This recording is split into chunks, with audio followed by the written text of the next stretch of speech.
Gave up a TV job to start a podcast in your basement. If that doesn't scream midlife crisis, I don't know what does. It was Championship Sunday here in Indianapolis. What's the mindset then coming in as a defending champion? I want to win. No, I want to win. The young lady over my shoulder, Caitlin Clark. Not the best looking guy. And I don't think anyone's going to sit here and say, Matt Randazzo was really good looking. What has this last month, 2 months, 3 months been like for you? It's an important fan base for the Fighting Illini, is it not? It is. He turned 69 years young last week. You look good, Coach. Oh, try it. Thank you. Welcome to Off the Air with Matt Randazzo. It is Friday, March 7th. Thank you so much for being with us. We got a great show for you today. If you are watching on YouTube, we appreciate that. Thank you for doing that. If you haven't subscribed, please subscribe ASAP. We appreciate that as well.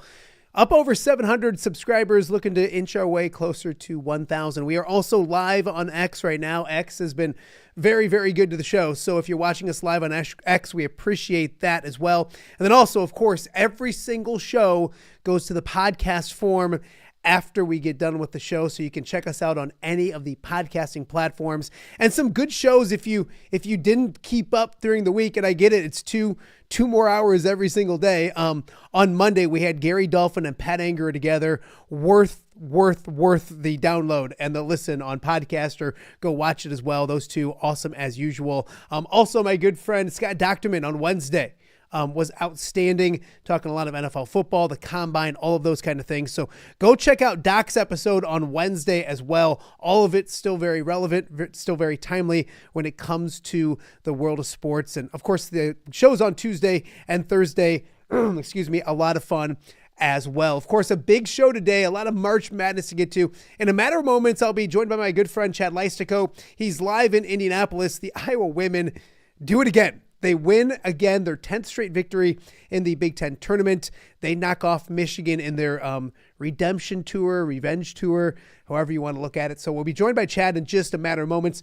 Also coming up in the show, we'll be joined by the Hall of Famer over at St. Ambrose University, Ray Shovlain, a good friend of mine. We catch up with Ray, talk about his 42 years at St. Ambrose, how much longer he wants to keep going, because he's not done yet. He wants to keep rolling, and a bunch of other good stuff with Ray Shovlain. And also some big high school basketball tonight, including at Sherrard. We'll be joined by my friends Ty and Jim Taylor from WRMJ coming up in hour number 2 as well. So much to get to. I'm super excited about the show, and we will start the show with a very familiar face to us, the one and only Chad Leistikow, joining us from Indianapolis. And Chad, I know you had to be up late last night because that was a late game here. So thank you for doing this. And you're writing about more victories at the Big Ten tournament for the Iowa women. A good night in Indianapolis last night, wasn't it?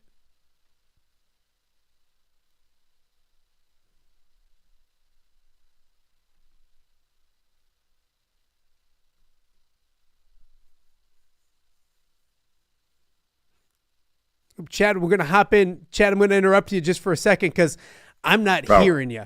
There you go. You know what? I was on mute. That's a really rookie mistake here. I got the professional mic, and I muted myself intentionally so I wouldn't, cause any stir while you're doing the intro, and then I screwed up. So, well, no, that's funny because you had me flipping out. I was like looking like, and the funny thing, Chad, is about 10 minutes before the show started, my internet went out completely.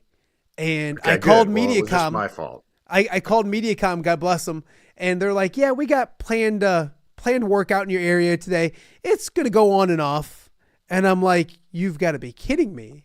So anyways, you're the least of my worries. And I'll do it again. Chad Leistikow joining us from Indianapolis. Chad, talk about last night, because it was another victorious night for the Iowa women at the Big Ten tournament. Yeah, this is having covered these women for several years in the postseason. Now you just get used to them winning, and so once again, this is 11 in a row now in the Big Ten tournament. It's just a crazy stat.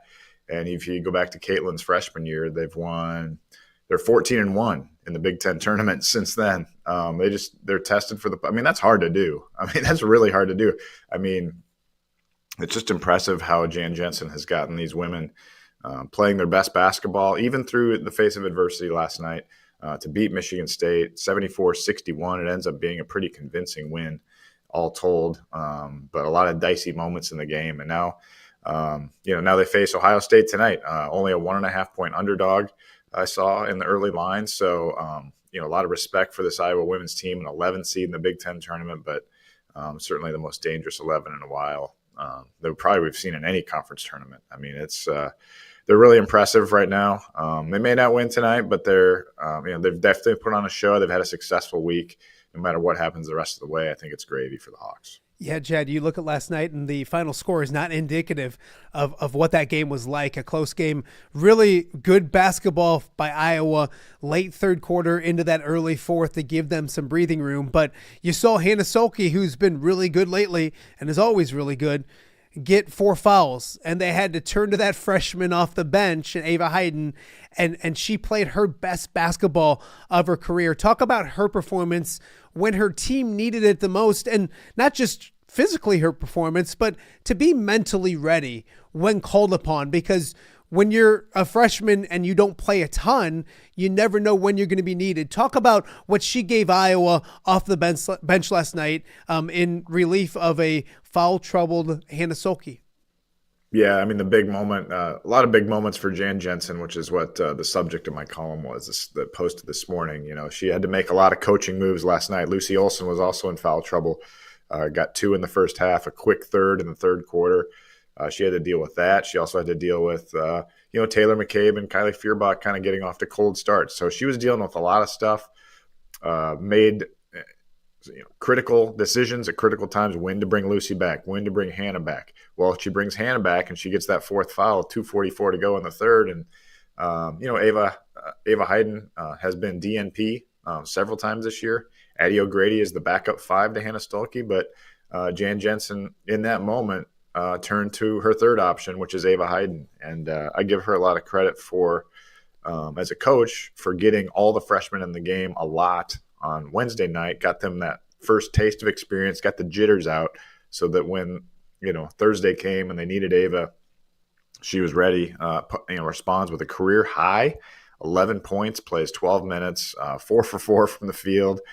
This is against a really good Michigan State team. I mean, a really good defensive team. And I mean, Ava just looked like, kind of a ringer, you bring to the softball tournament, the slow pitch softball tournament at the end. And, all of a sudden you got some cleanup hitter, launching bombs.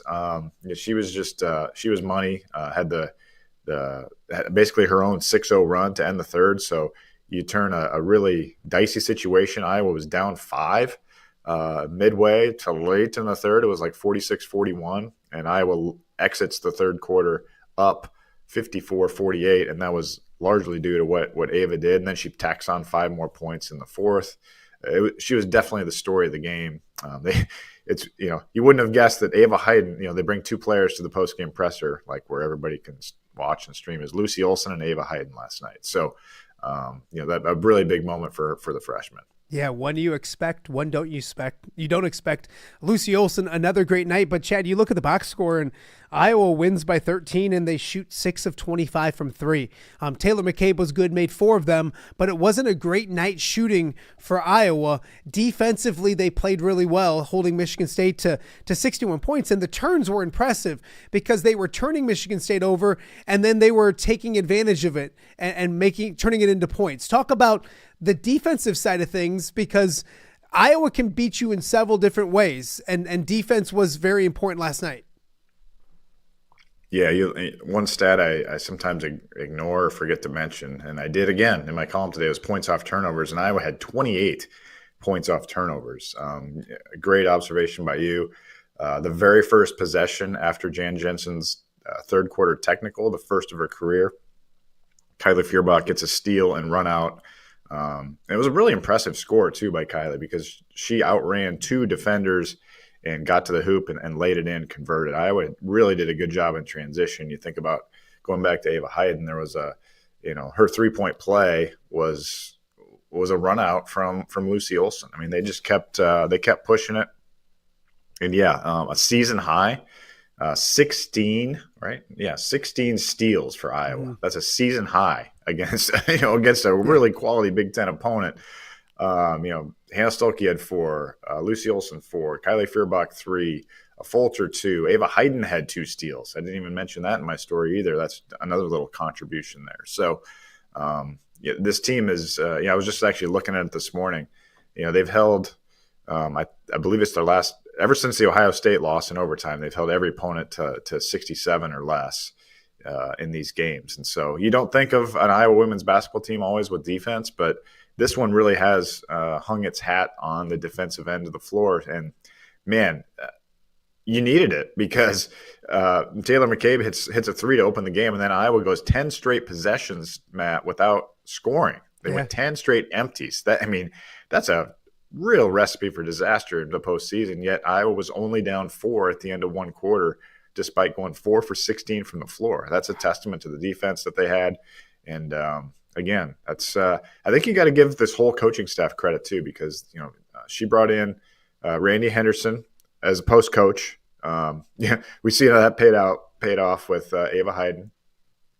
Basically Jan replacing herself as post coach with Randy Henderson, and then brings in Sean Sullivan, a unique hire, former manager, comes from North Carolina, as kind of a defensive specialist. And I'd love to dig in more about that part of it. I've done a little bit on it this year, but I think there's definitely been a renewed sense of defense. Raina Harmon deserves credit too. She's kind of the co-defensive coordinator with Sullivan. So just a lot of credit to go around for this program. And just, again, they're playing their best ball right now. And that's a huge testament to Jan. Take me through the environment there, because I know there's always a good amount of Iowa fans, but there you have Lisa Bluter helping out with the Big Ten Network stuff.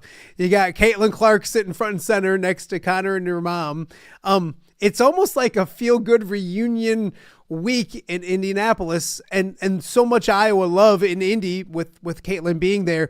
What's the vibe like? You watch on TV here back in the Quad Cities, and you almost have that feel of like those girls aren't going to let those people down. What's it like? What's it like seeing the familiar faces? And it's a interesting environment at the Big Ten tournament for Iowa. It is. It's definitely, let me start with this. It's definitely much less attended. We see in Iowa City, the women's games are still off the charts popular, sold out games every time and packed arenas.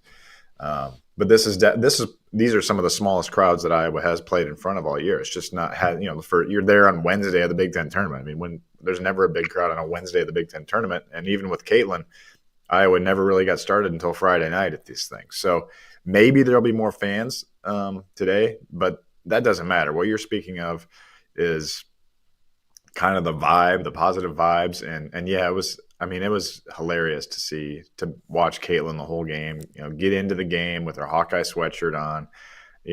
Connor and Patrick are over there, presumably watching the men's game on their phones. And she's really into the women's game. And, obviously she's friends with so many of these players. And also, she really loves these freshmen. I've talked to her a little bit, and she's a huge fan of all these freshmen. Stremlo, Guyton, you name it.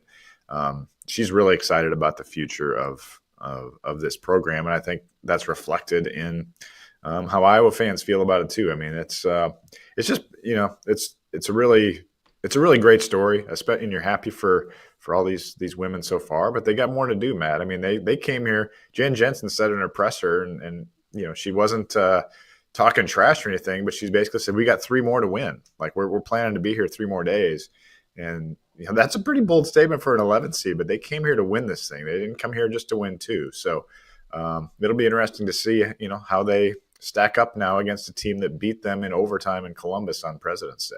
An interesting statement from an 11 seed in the best conference in America with the road they have. Let's look ahead to this evening. It's Iowa and Ohio State. And boy, you watch the broadcast, and Iowa is referred to, and not just the Big Ten Network stuff, but when you're watching other things, as the hottest team in the country, or the hottest team in the conference at least, but one of the hottest teams in the country. And then you got Ohio State, an extremely good basketball team. I think it was President's Day that they played less than 2 weeks ago, and Iowa lost in overtime. Take me to the night. Does the closeness of playing recently help Iowa? Obviously, Lucy talked on Big Ten Network about she's excited. They know who's beating them, and they see the road ahead. Take me through the matchup tonight, because it should be a high-quality, really good basketball game. Yeah, it'll be a good test for Iowa, because Ohio State is, of all the teams in the Big Ten, is really known for its pressure, full court pressure defense. And we know from the start of this season, that was a huge problem for the Hawkeyes. You go back to the Tennessee game where Iowa committed 30 turnovers against the press, and they've definitely gotten better. But even last night, you saw they're not perfect in that press break. And so this will be a real test of their progress, and also the tired legs part of it. They've played 2 games in 2 nights. This will be their 3rd game now in basically 48 hours, and Ohio State has yet to take the court. I've talked to people that say, hey, that actually could be an advantage for Iowa. Iowa, if you recall, has come out in some of these Big Ten tournaments in their Friday game a little bit flat, like a couple of years ago against Purdue, for example. Caitlin had kind of a mad game, but they moved on. Then they really started playing once they got to Saturday. But this is a chance for Iowa to maybe, use that energy they've got going and jump on Ohio State. I mean, I think the line, Matt, reflects a game that we expect to be really competitive. I thought the line might be 3.5, 4.5. It's 1.5. An 11 seed is a 1.5 point underdog to a team that's rested, and basically been a top 10 team all season long. And you're 1.5 point underdog in a neutral site. So it should be a great game. The winner presumably is going to get UCLA on Saturday. That's where I think the tired legs, if Iowa does win, could maybe come into play. But I'm going to say it's not going to be a huge factor tonight. Could be wrong, but Jan did such a good job resting those starters on Wednesday. None of them played more than 23 minutes. Obviously, they're in great shape too. And then foul trouble kind of helps or reduce the minutes last night as well. So Hannah Stolke hasn't even played 40 this week, for example. She's under 40 total for the week. So I think they'll be okay on that end. But Ohio State definitely is a really good team. And Cody McMahon's going to be a handful. Sita Fulcher got 15 boards against her last time in Columbus. But Cody's had some good games against the Hawks. So I can't wait. It should be really fun. And I think it's going to be a great game. Help me out with because I'm not a professional like you. What time is the game tonight? I know you're Eastern time, but what time is the game here in the Midwest? In the Quad Cities, 8 p.m. Central Time. 8 p.m. is the approximate time. Now, UCLA, Nebraska tip off at 5:30 your time. So if that game for some reason goes multiple overtimes or has no fouls, the fluctuation could change there. They go to about 25, 30 minutes after a game, about 30. They say 25, but it usually ends up being about 30. So I'm going to say, be ready a little before 8 o'clock, but 8 o'clock is your ballpark time tonight. Absolutely. On BTN. Before I let you go, I know you were working last night and you're focused on the women and that's where you're at. You probably caught up a little bit with the men. A good effort for 3/4 of the game. And they had Michigan State there, I think up 10 second half. Sparty gets hot, they win. Izzo, interesting afterwards. And I remember him doing the same when Todd Licklider was maybe on the hot seat as well. And Tom's going to always, defend his guys. And I get that. And I respect it too. A lot of what he says makes sense. But it's just a weird week for Iowa basketball. What did you take out of last night? Again, another gritty effort. The guys come to show up. Fran had his guys ready. But it's just, a big game against Nebraska where you either move on to the Big Ten tournament or you have an interesting Monday, I guess is the way to put it. Your thoughts on what happened last night on senior night in Iowa City? Yeah, I was able to watch most of the first half, obviously, because the women's game hadn't started yet. And I kept an eye on it, obviously. But it looked like to me that it was a case of, Michigan State just decided to turn it on finally and also decided to hit some threes. They started 1 for 10 or something like that. So, you see watching just some of the second half a little bit. Michigan State's just on another level with the talent they have. So, but as far as what Tom Izzo said, you wouldn't. He's always liked Fran McCaffery. Always respected Fran McCaffery for the job he's done. Heck, Tom Izzo and Fran McCaffery are the only two coaches in the Big Ten that have 11 upper division finishes in the last 12 years. Now that's going to change this year, but he knows how hard it is comparatively to win at Iowa, and he has a lot of respect for what Fran's done. So you expect him to say that. What happens? It's hard for me to picture Iowa going into Nebraska and winning on Sunday, but you're right. They still have a chance. They still have a chance to get to the Big Ten tournament, to extend their season. I haven't clicked every scenario, but I believe it's a win and in situation because they would win every tiebreaker against Nebraska with a season sweep. So that should get them in to the Big Ten tournament if they could win. And Nebraska's scuffling a bit. But if they don't, then the ball goes into Beth Goetz's court. And I don't know how quick she will make an announcement, either, hey, he's coming back, or we're making a change. I would think it would be sooner than later, one way or another. You don't want to leave it twisting in the wind for too long. Plus, but I don't know. This is the first time we've seen her operate in this seat in this type of moment, where a high profile coach has a decision, or she has a decision to make on it. But I don't know. It just felt like it was probably closer to the, I would lean toward, if we're doing sportsbook odds, Matt, what would we say? Like minus 250. That was Fran McCaffery's last game at Carver, I'll say. That's and maybe a really plus good 180 comes back. Yeah, I don't understand these odds that you speak of, Chad, but Yeah. but no, I would say that it felt like it last night. You know what I mean? It just had that feel, and I wasn't up there. I haven't talked to Tommy yet. Tom Kaker was up there covering it, so haven't talked to him yet this morning, but it just had that feel that it was probably the end, but we don't know, and we'll wait and see. The interesting thing that Tom Izzo talked about, Chad, was the fact that he mentioned resources. I don't know if he said it in that resources way, but he talked about what Fran had to work with, and I don't want to get down that road. We've talked about it in the past, and we'll have you on again when if there's a search and all those kind of things. But resources aren't there at the University of Iowa when it comes to men's basketball. I thought it was interesting that Tom Izzo pointed that out, almost because, Fran can't just sit there and talk about that all the time. That looks bad. So it was interesting that Tom did that as well. Speaking of resources, have you been to any place good to eat in Indianapolis since you've been there? I love the Eagle. Have you been to the Eagle, or do you know of the Eagle? Oh yeah, I believe I've been at the Eagle with you, if I'm not mistaken. So yes. actually plan to be there today.